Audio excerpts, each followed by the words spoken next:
Here is something your cardiologist has probably never told you. The most dangerous moment of your entire day is not when you are driving. It is not when you are exercising. It is not even when you are under stress. It is the moment you wake up, specifically the first 30 seconds after your eyes open. During that window, your blood pressure surges, your blood becomes measurably thicker, and your heart is already working harder than at almost any other point in the day. And here is what nobody tells you. One specific habit that millions of Americans over 60 perform every single morning is quietly increasing the risk of a cardiac event by up to 40%.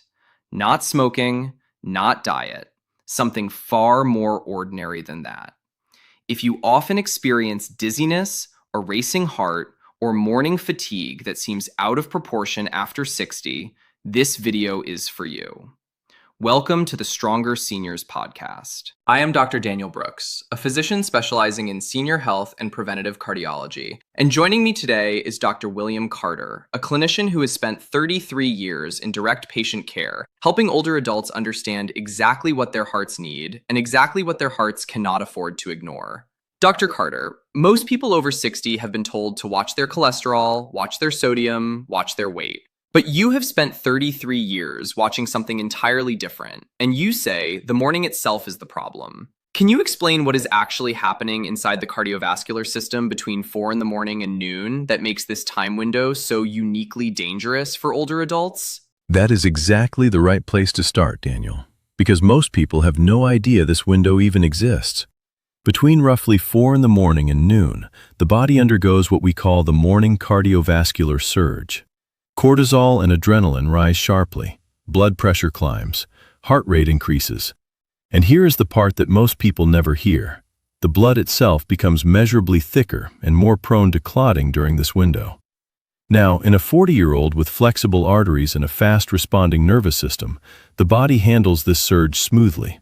It is designed to. But after 60, the picture changes dramatically. The arterial walls have lost some of their elasticity. The autonomic nervous system, the system that regulates heart rate and blood pressure automatically, responds more slowly. And the blood's natural clotting tendency is already higher in older adults, even before the morning surge begins. So what you have is a cardiovascular system that is already working near its limits, and then the morning surge pushes it further.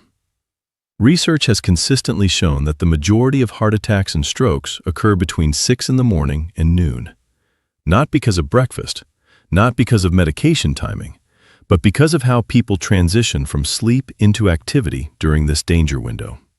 That framing of a danger window is something I suspect most of our viewers have never heard from their own doctors. And you mentioned that certain morning habits make this surge significantly more dangerous. Dr. Carter, I have heard you say that one of the most common morning habits, something almost everyone over 60 does within the first 2 minutes of waking, can keep blood pressure dangerously elevated for nearly an hour.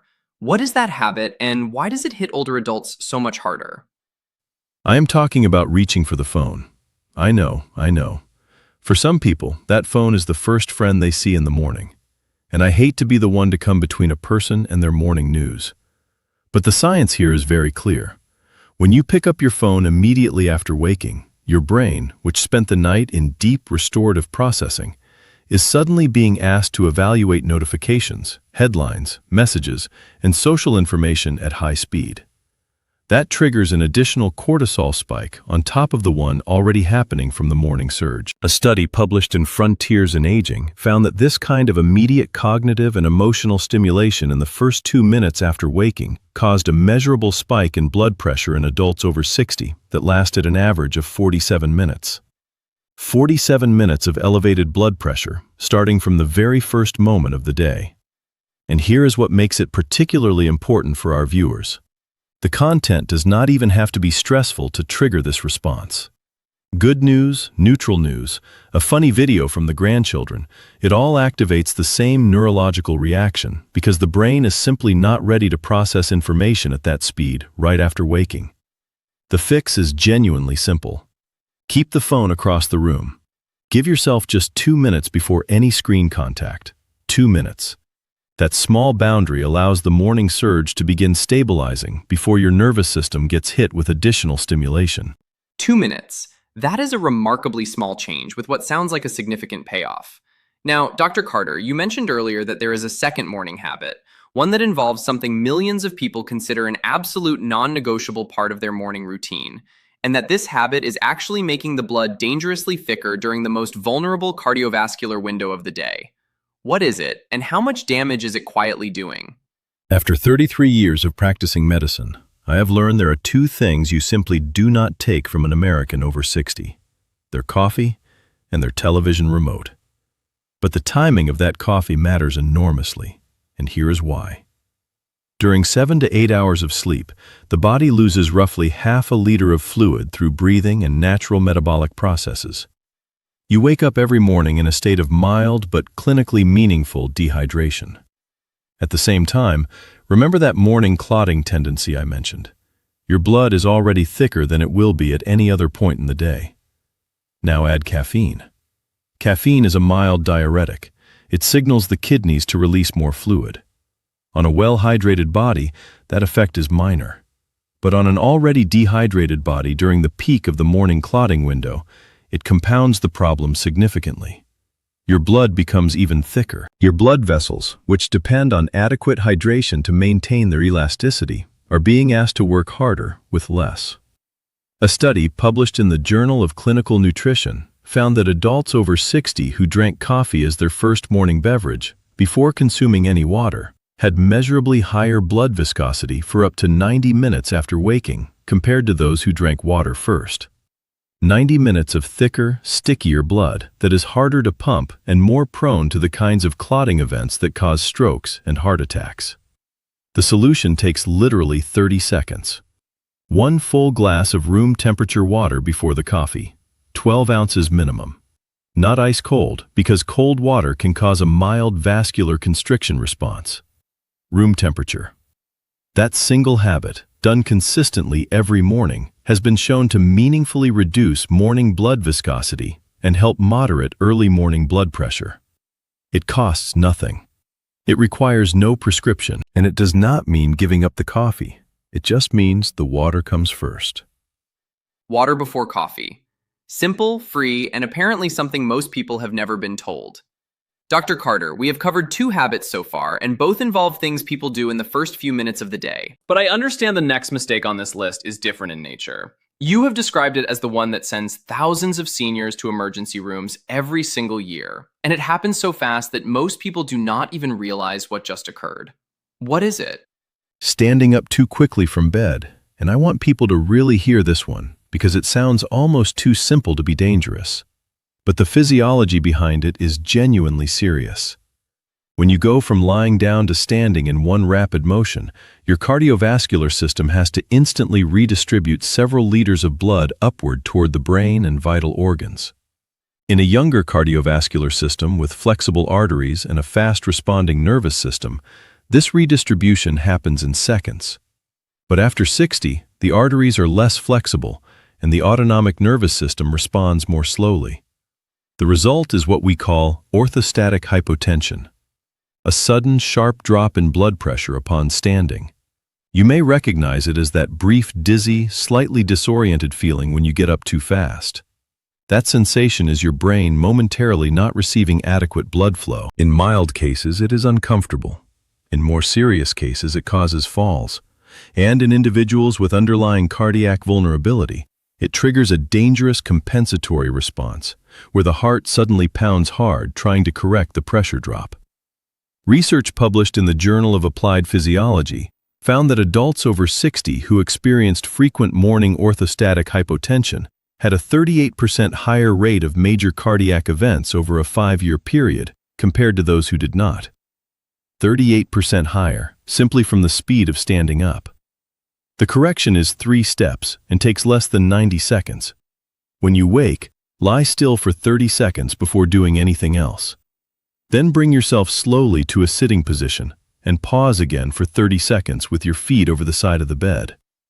Then before standing, plant both feet flat on the floor, lean slightly forward, and rise slowly and with intention. That simple sequence gives your cardiovascular system the time it needs to redistribute blood properly before you are fully upright. It is not complicated, but it is something almost no one teaches. And here is what I want our viewers to understand before we continue. We have only covered 3 of the 7 mistakes so far, and already we are looking at habits that affect blood pressure, blood thickness, and cardiac event risk in measurable, documented ways. What comes next involves something that catches almost everyone off guard, because it involves a choice most people make at the breakfast table that they genuinely believe is harmless or even healthy. And the research tells a very different story. Dr. Carter, most people skip breakfast thinking they are being disciplined, but you say skipping breakfast after 60 is actually doing something dangerous to the heart. What exactly happens inside the body during those missed morning hours? When you skip breakfast, your body has already been fasting for 7 or 8 hours. Blood sugar is unstable. To compensate, the body releases more cortisol and adrenaline to mobilize stored energy. Those stress hormones, already elevated from the morning surge, now climb even higher. The cardiovascular system absorbs that additional load directly. But eating the wrong thing is equally problematic. A white bagel, sweetened cereal, a pastry. These cause a rapid blood sugar spike, followed by an equally sharp crash. Research published in the New England Journal of Medicine found that adults over 60 with high glycemic variability in the morning had a 42% higher rate of cardiovascular events compared to those with stable morning blood sugar. 42%. The fix is simple. Eat within the first hour of waking. Combine protein, healthy fat, and fiber. Eggs with vegetables. A handful of nuts with plain yogurt. Oatmeal with flaxseed. These stabilize blood sugar and reduce the cortisol load on your heart. That 42% number is striking. Now, Dr. Carter, many of our viewers are proud of their morning exercise routine, but you mentioned there is something about vigorous morning exercise that most fitness experts never warn older adults about, and the data is frankly alarming. What is going on? The problem is not the exercise. The problem is the timing. During the morning cardiovascular surge, blood pressure is already elevated, blood is thicker, and the heart is working harder than usual. When you add vigorous exercise on top of that, running, heavy lifting, high-intensity intervals, you are essentially pushing a system that is already under significant pressure even further. Research published in the Journal of the American Medical Association found that vigorous exercise between 6 and 9 in the morning was associated with nearly double the cardiac event risk in adults over 60 compared to the same exercise performed in the late afternoon or early evening. Nearly double. Same workout, different time of day, completely different risk profile. I had a patient, Robert, 69 years old, a retired firefighter from Milwaukee. Up every morning at 5:30, running 2 miles by 6. Proud of it.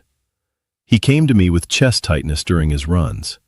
Structurally, his heart was fine. I simply asked him to move his run to 4:30 in the afternoon and replace his morning run with a 15-minute walk. 6 weeks later, the chest tightness was completely gone. His resting heart rate had dropped 4 beats per minute.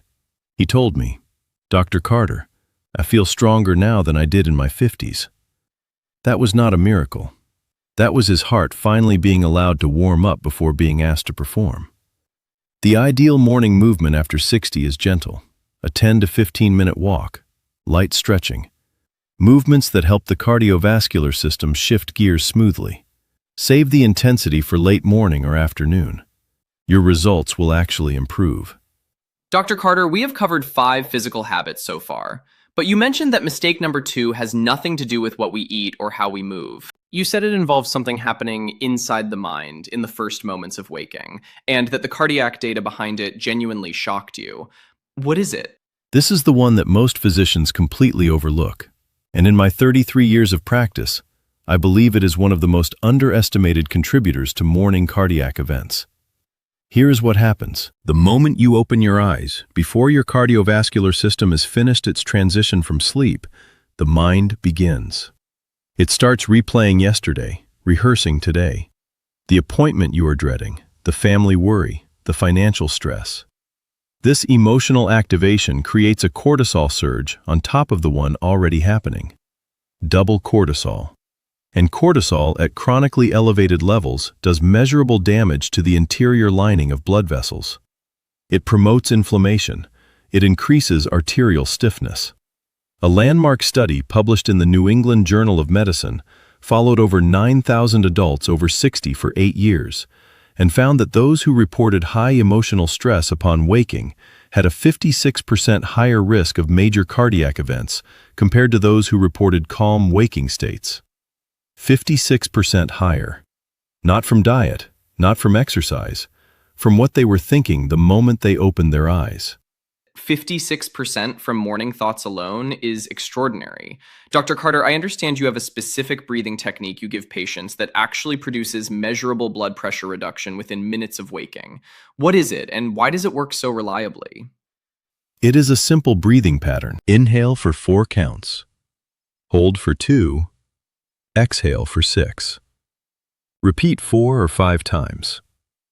This specific rhythm activates the parasympathetic nervous system, the body's rest and repair mode, and directly counteracts the cortisol surge. Research shows it reduces morning systolic blood pressure by an average of 8 points in adults who practice it consistently. 8 points of blood pressure reduction. From breathing. From 2 minutes of intentional stillness before your feet touch the floor. I had a patient, Carol, 75 years old, retired school teacher from Nashville. She was waking every morning and immediately flooding her mind with worries about her daughter's health, her upcoming medical appointments, her finances. Heart palpitations before 8 in the morning, several times a week. I gave her one instruction. Before you do anything else after waking, lie still. Breathe slowly. Name 3 things you are grateful for. 2 minutes of conscious stillness. She called me 3 weeks later. "Dr. Carter," she said, "not a single palpitation since. Why did nobody tell me this before?" Because nobody was asking the right questions. Until now. Dr. Carter, we have been building toward this moment the entire conversation. You said the most dangerous morning mistake of all, the one with the single greatest measurable impact on cardiac risk after 60, is something that ties every other mistake together. What is mistake number 1? Mistake number 1 is the absence of what I call a morning transition protocol. Everything we have discussed so far, the phone, the coffee, the fast rise, the skipped breakfast, the intense exercise, the emotional flooding, they are all versions of the same fundamental error. They all represent a refusal to give the cardiovascular system the transition time it needs. Your heart after 60 cannot go from 0 to full activity in 30 seconds. It was not designed to. And when you force it to do exactly that every single morning, the cumulative damage over months and years is significant. A comprehensive study published in Frontiers in Aging followed 12,000 adults over 60 for an entire decade and found that those who implemented a structured morning cardiovascular transition protocol had a 62% lower rate of major cardiac events in the 6 to 10 in the morning window compared to those who did not. 62% lower. That is not a small number. That is a life-changing number. 62% lower cardiac risk from a morning routine is remarkable. Dr. Carter, you have described a specific step-by-step protocol you give your own patients. And here's what I find fascinating. You told me it takes less than 3 minutes total. Can you walk our viewers through exactly what that protocol looks like, starting from the moment they open their eyes? Absolutely. And I want people to hear this clearly because it is genuinely simple. The moment you wake, do not move immediately. Lie still for 30 seconds. Let your awareness return gently. Your nervous system needs that pause to begin the transition from sleep. After 30 seconds, begin slow, deep breathing. Inhale 4 counts. Hold 2. Exhale 6. 4 repetitions. This activates the parasympathetic nervous system and begins moderating the cortisol response. Now slowly bring yourself to a sitting position. Pause again for 30 seconds with your legs over the side of the bed. Let your blood pressure begin redistributing before you are upright. Before you stand, drink the glass of room temperature water you placed on your nightstand the night before. This is your hydration first protocol. 12 ounces minimum. Now stand slowly. Plant both feet. Lean slightly forward. Rise with intention. For the first 5 to 10 minutes after standing, move gently. Slow walking, light stretching. Nothing that significantly raises the heart rate. Phone stays down. Coffee waits. Worries wait. That is the entire protocol. 30 seconds of stillness. 4 slow breaths. A slow rise. A glass of water. Gentle movement. Less than 3 minutes. And, according to the research, possibly the 3 most important minutes of your entire day. I always tell my patients, think of it as giving your heart a proper runway before asking it to fly. And I will say this with a smile, because after 33 years, I have earned the right to say it. Your heart has been doing its job faithfully every single morning for 60, 70, 80 years. The least we can do is give it 90 seconds to wake up properly. Dr. Carter, before we close, I want to give our viewers a clear summary they can actually use starting tomorrow morning. Can you walk us through all 7 mistakes one final time, as simply as possible? Of course, 7 mistakes, all fixable, all free. Number 7, phone in the first 2 minutes, put it across the room. Number 6, coffee before water. Drink 12 ounces of water first. Number 5, standing up too fast. Lie still 30 seconds, sit 30 seconds, then rise slowly. Number 4, skipping breakfast or eating sugar. Eat within 1 hour. Choose protein, fat, and fiber. Number 3, vigorous exercise before 9 in the morning. Move gently in the morning. Save intensity for afternoon. Number 2, emotional flooding the moment you wake. 2 minutes of stillness and slow breathing before anything else. Number 1, no transition protocol at all. Combine everything above into 3 intentional minutes every morning. Your heart after 60 is not asking for perfection. It is asking for 3 minutes of your attention. That is all. 3 minutes, no prescription required, no gym membership needed. If this conversation helped you, please give us a thumbs up right now. Drop a comment below and tell us where you are watching from today. We genuinely love hearing from our community. Subscribe to the Stronger Seniors podcast so you never miss our latest conversations about protecting your health after 60. And share this video with someone you love who is still making one of these 7 mistakes every single morning. We are honored to be part of your health journey. This channel is for educational purposes only and is not a substitute for professional medical advice. Always consult your healthcare provider before making health-related decisions. We will see you in the next episode.